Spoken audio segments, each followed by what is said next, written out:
This is Eric Auger with the signature approach to sell home podcast, and today's episode is your results are a reflection of you. So you've decided it was time to move and sell your house, but you don't know who to trust, where to start, and what to do. My name is Eric Auger. I've been a real estate agent for 18 years now with Urban Nest Realty, and I'm about to share with you 4 principles that are the complete opposite of what any other real estate agent has ever told you, and that helps people just like you sell their house for the maximum possible price, quickly, without wasting money, and with no stress at all. Welcome to the Signature Approach to Sell Home podcast.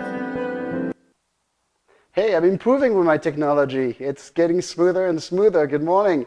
So your results are a reflection of you. Yesterday I went to a Chamber of Commerce networking event, which I encourage you to go. If you want to join the chamber, it's a great group of people, a lot of very interesting people. They'll make you feel very comfortable. It's a fantastic organization. I could not recommend it more. So Las Vegas Chamber of Commerce, you're awesome. Anyway, so I went to that mixer yesterday, and for some reason I was in a much more serene, relaxed, playful, see what happens state of mind. See, I'm normally of the type A. I'm the kind of guy who goes hunt for the bison and brings the meat home. But not yesterday. Yesterday I was a lot more relaxed. And it was a smaller attendance, about 50 people, which is smaller than what I usually see. But it was great because it gives the space to really connect with people and have conversations that lasted more than 10 seconds without being overwhelmed by the crowd that's around you and pressing. And, you know, maybe I'm a bit agoraphobic. If you don't know what it is, just look it up. So I got to the event. I was greeted at the entrance. They made sure that I was on the list. I made sure that the 2 friends I had invited were on the list too.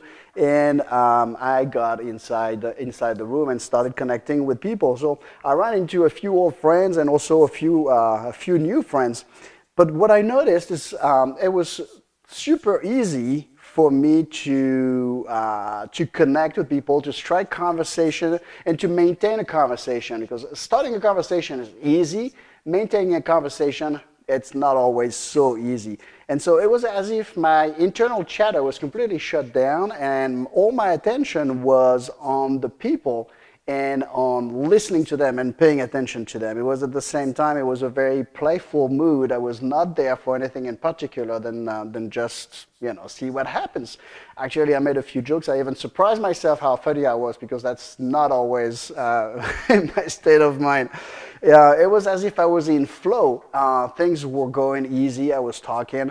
And something unusual started happening is usually I have to walk up to people to strike conversation, but as the evening progressed, more and more people were coming to me to talk, which is unusual because usually I'm the one who has to initiate.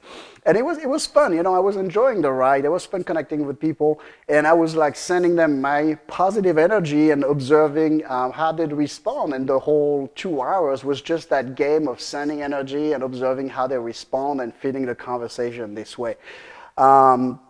What's interesting is that not everybody responds the same way to that. Some would engage in very, very quick conversation, what do you do type of things that everybody hates as an opener, and they would quickly move on to the next person. Some would just come in a very forceful type of mindset. You know, they were here to strike conversation and find clients. But because of their outcome-driven attitude, neither of us would really enjoy the conversation, and it would end up in an awkward silence where everybody is looking over everybody's shoulder to see who else they can go talk to.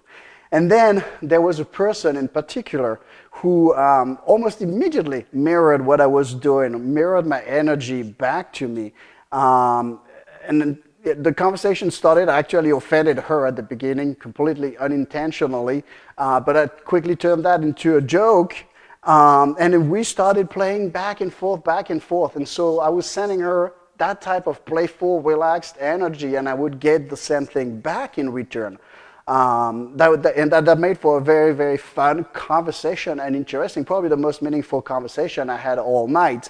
And I don't know if you have ever heard the saying that goes, people respond in kind, but the principle is this. If you want to have fun doing what you do and get unexpected positive results, don't go in with rigid expectations. Instead, tap into your playful, relaxed, detached but curious mindset, attitude, if you want. And then you'll notice that that has a tendency to attract people, and it makes for a much more amusing conversation. Think about it. Think about how your children interact with you. And then you'll notice that they're just mirroring your energy, or you can pay attention to your coworkers, those that you interact with and those that you don't communicate with. They are just mirroring, responding, reflecting your energy back to you. The cashier at the grocery store, for example, sometimes she will engage with you in conversation, sometimes she won't. It's not something that he or she is doing. I don't know why I said she, but it could be a he. It is just a response to the energy that you're sending them. And so if you're not getting the results that you want in life, if things are not working exactly the way you want, you might want to investigate the type of energy you're putting out. Are you intentional? Are you in control of it? Or are you just stepping in with whatever mood you are?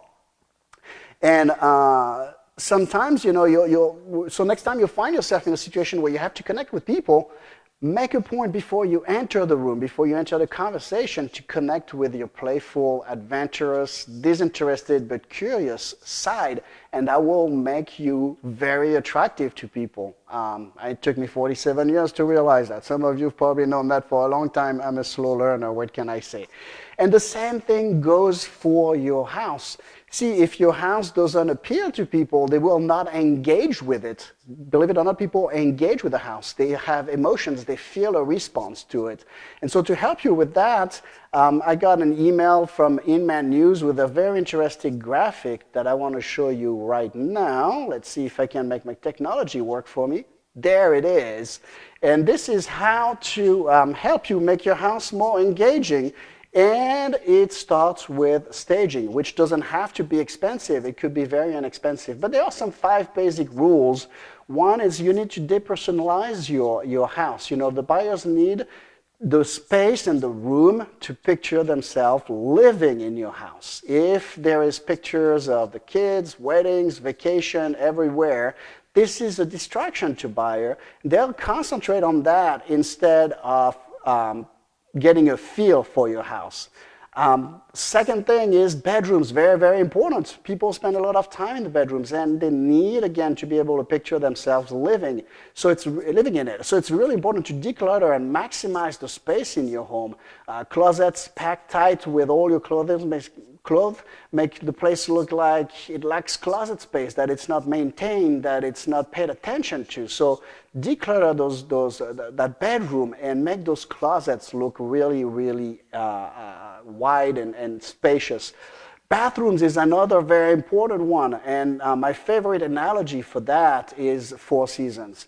See, if you go to Four Seasons and you pay $400 or $600 for a night at the Four Seasons, you expect a certain standard. The moment you find a hair in the sink, that room is no longer worth $400 or $600 a night. So the golden rule for all the wet area, especially the bathrooms, is to clean them, make them sparkling clean, make them shine, make them really attractive. Don't make them look like the bathroom that you use every day.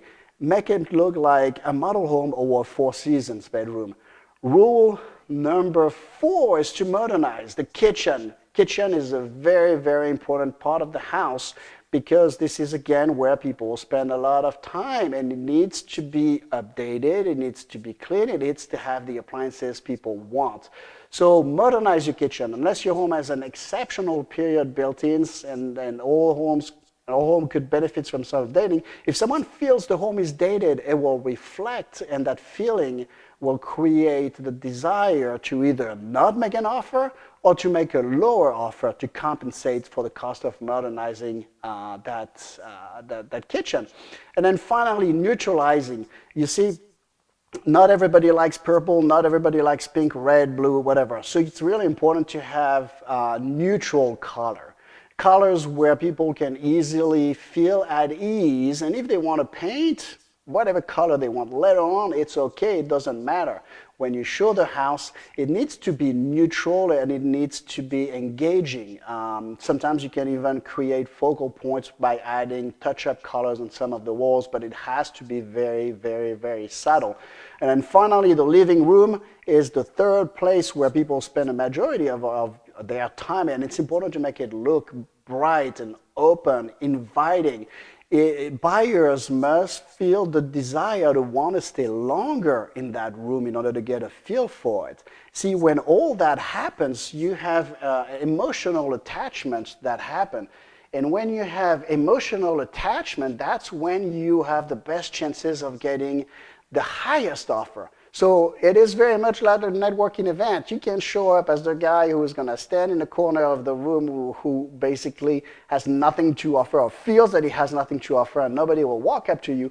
Or you can be warm, playful, courteous, detached, but at the same time curious. And then you will attract people to you. And that's exactly what we do with the signature approach to sell homes. So that's what I have for you today. I will see you in the next podcast. Until then, have a great day. Cheers. My friend, what you just listened to is the Signature Approach to Sell Homes podcast. If you're thinking about selling your home, you can get instant access to a free 4-part video series revealing how to get top dollar for your house without worrying about long waits, price reductions, and unreasonable buyers, even in the worst buyer's market possible. You'll discover how shooting from the hip and not knowing who to trust is ultimately creating chaos during the sale of any house, and how people just like you are using these 4 simple strategies to ultimately sell their house quickly for top dollar and without worrying about making mistakes or losing profits. Go to thesignatureapproach.com now.